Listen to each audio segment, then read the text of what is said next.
feeder. Ito, Valenzuela's aerosol. Tignan nyo ha.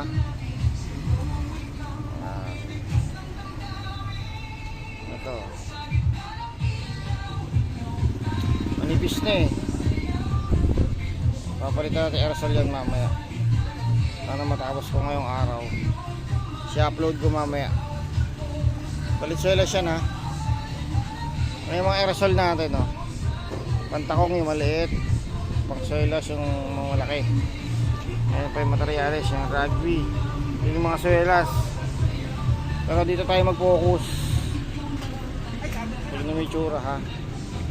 Yan yun, gagawin natin yan. Relax.